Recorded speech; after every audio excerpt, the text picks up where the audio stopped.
बिस्मिल्लाहिर्रहमानिर्रहीम। आज का हमारा टॉपिक जो कि विद फुल एक्सप्लेनेशन है vitamin D deficiency in children कि बच्चों में अगर विटामिन डी की कमी हो तो उसकी क्या वजूहात हैं, उसकी क्या अलामात होती हैं और उसका क्या इलाज है। काइंडली मेरे चैनल को सब्सक्राइब कर लें ताकि आपको पता चल सके कि कहीं आपका बच्चा विटामिन डी डेफिशिएंसी का शिकार तो नहीं है। नंबर एक, आज जो है सबसे पहले हम आते हैं काजिज़ की तरफ।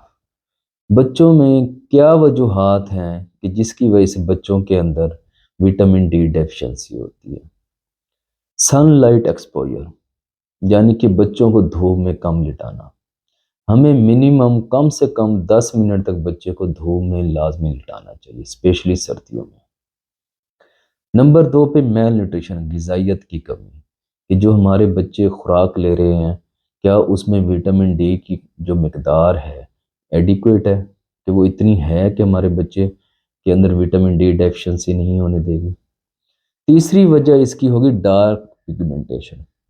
हमारा एरिया जो है, या हमारी जो जेनेटिक जो नस्ल है, ये ज़्यादातर डार्क पिगमेंटेड है, जिसकी वजह से सनलाइट अब्जॉर्ब कम होती है स्किन के अंदर और विटामिन डी कम बनता है।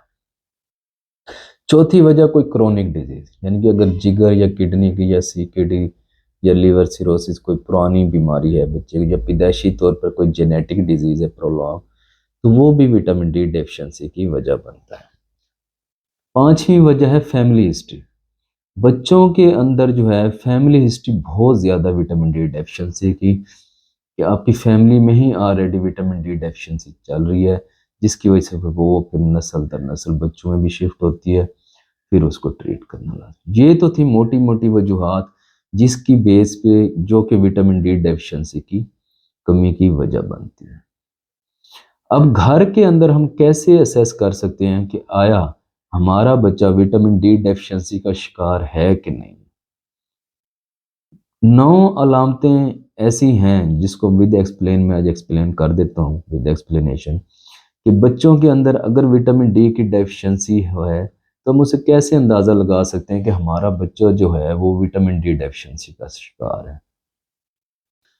सबसे पहली जो अलामत अपीयर होगी बच्चों में अगर आपका बच्चा विटामिन डी डेफिशिएंसी का शिकार है, वो है बोइंग लेग्स।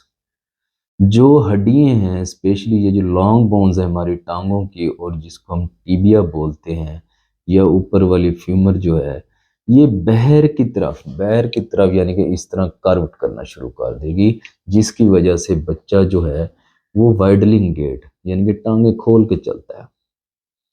नंबर 2 पे आएगी प्रोग्रेसिव नॉक नीज। जो बच्चे के ये जो घुटने हैं ये स्टिफ होना शुरू हो जाएंगे, यानी कि एक लिमिट तक वो खुल सकेंगे और वो मोटे होते जाएंगे और स्वेलन होते जाएंगे। तीसरी आपकी बच्चे में अलामत, अगर बच्चा विटामिन डी डेफिशिएंसी का शिकार है तो कहीं आपका बच्चा रैचिटिक रोसरी का शिकार तो नहीं है। ये जो पसलियाँ हैं हमारी, पसलियों की एंडिंग के ऊपर हमारे कोस्टोकॉन्ड्रोल जॉइंट होते हैं, वो मोटे होना शुरू हो जाते हैं और वहाँ पे बटन टाइप अपीयरेंस होना शुरू हो जाती है, और ऐसे लगता है जैसे पूरी छाती के ऊपर लेटरल साइड पे, साइड के ऊपर दोनों साइडों से बटन अपीयरेंस शेप चेस्ट बनना शुरू हो जाती है। चौथी जो अलामत आपके बच्चे में पेयर होगी उसे कहते हैं क्रेनियोटैबिस। अब क्रेनियोटैबिस क्या होती है, जब अमूमन बच्चा पैदा होता है तो उसका फ्रंटल रीजन जो हेड होता है ऊपर से नरम होता है और हड्डियां आपस में जुड़ी हुई नहीं होती, उनके दरमियान गैप होता है। जब भी विटामिन डी डेफिशिएंसी होगी तो ये जो हड्डियां हैं वो जब हम प्रेस करेंगे हल्का सा बच्चे को तो वो सॉफ्टन महसूस होंगी और आपस में जुड़ती हुई नज़र नहीं आएंगी। और जो इंटीरियर फंटोनेल है जिसने 18 माह पे जाके बच्चे के अंदर क्लोज होना होता है और एक पूरी हड्डी और सर बनाना होता है, ये जो होगा ये भी इंटीरियर या पोस्टीरियर दोनों साइडों पे लेट हो जाएगा, यानी कि ये जो गैप हमें इधर सर के हेड के ऊपर फील होता है बच्चे के अंदर सॉफ्ट सा, ये हड्डियां आपस में नहीं मिलेंगी, ये गैप जो होगा ख़त्म नहीं होगा, ये लेट होना शुरू हो जाएगा। 18 माह से ऊपर जाके कहीं 2-3 साल 4 साल की एज में जाके ये क्लोज होना शुरू होगा। पांचवी अलामत जो बच्चों में अपे वो है टूथ डिले टूथ इरप्शन। अक्सर मैं आके हमें कहती हैं कि डॉक्टर साहब हमारे बच्चे बच्चे की उम्र तो 1 साल हो गई है लेकिन अभी तक कोई दांत नहीं निकाला, या अगर दांत निकलते भी हैं तो वो एक तरतीब से नहीं आएंगे, वो आगे पीछे होके या टूटे हुए या आधे निकले हुए होंगे और बड़ी अजीब सी शेप होगी उनकी। इसके अलावा छठी अलामत जो बच्चे में अपेयर होती है विटामिन डी डेफिशिएंसी की, वो होती है अनएक्सप्लेन्ड बोन पेन। यानी कि बच्चों के अंदर बोन पेन होगा, बच्चा फिर रात को या दिन को अक्सर कंप्लेन करेगा और रोएगा, जिसकी वजह से मदर जो होते हैं, पेरेंट्स जो होते हैं, वो बहुत परेशान हो जाते हैं कि हमारा बच्चा इतना ज़्यादा क्यों रोता है। अब सातवीं वजह जो होती है वो होती है मस्कुलर वीकनेस। यानी कि हम बच्चे मसल्स जो होंगे वो थिन हो जाएंगे, लीम हो जाएंगे, और जो होगी मस्कुलर वीकनेस प्रॉपर बच्चे के अंदर नजर आएगी कि हमारा बच्चा बहुत ज़्यादा कमज़ोर है। या जब भी बच्चे को हम कहेंगे बेटा सीढ़ियाँ चढ़ो तो वो सीढ़ी नहीं चढ़ सकेगा, या चढ़ेगा तो उसको पेन महसूस होगा। ये भी एक विटामिन डी डेफिशिएंसी की अलामत है। आठवीं वजह है टेटनी। यानी कि बच्चों के अंदर बाजू में या टांगों के अंदर खिंचाव होना शुरू हो जाएगा। फिट्स टाइप अपेयरेंस भी हो सकती है।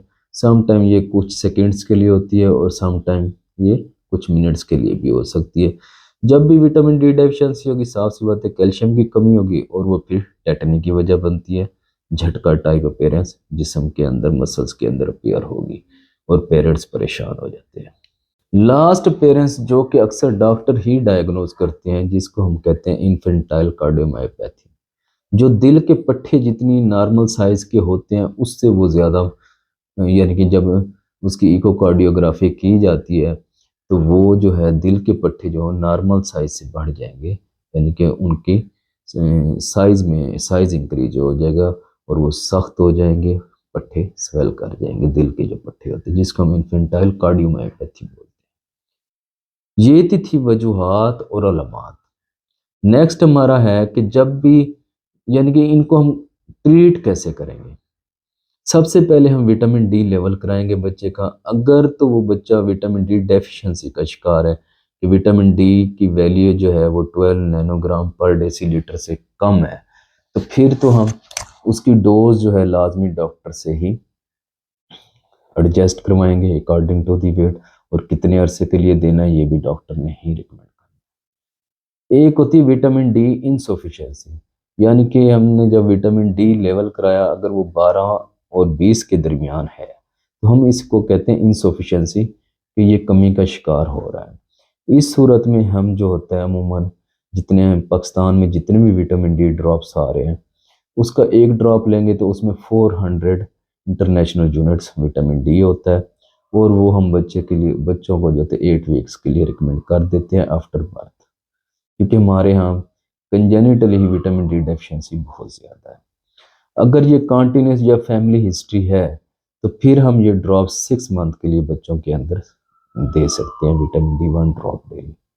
अगर सवेयर डेफिशिएंसी है और फैमिलियल हिस्ट्री भी है कि बच्चों को जो है इनकी फैमिली हिस्ट्री है कि विटामिन डी डेफिशिएंसी होती है सवेयर किस्म की, तो उस सूरत में हमने डाइट भी बेहतर रखनी है और वो डाइट लेनी है जिसमें विटामिन डी ज़्यादा हो, जैसे फ़िश हो गई, इसके अलावा कलेजी हो गई बच्चों में, ये अंडे की जर्दी हो गई, इनमें विटामिन डी लेवल बहुत ज़्यादा है, तो हम इनको रेगुलर बच्चों को दे सकते हैं।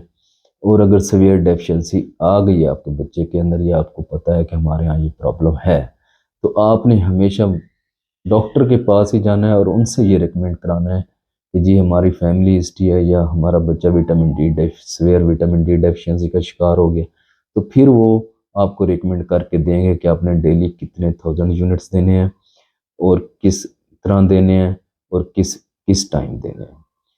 घर पे ट्रीट करने की कोशिश बिल्कुल भी नहीं करनी, क्योंकि ये बच्चों में ज़्यादा ख़तरनाक हो सकता है। खुद सेल्फ मेडिकेशन नहीं करनी, हमेशा हमेशा अपने डॉक्टर से कराएं।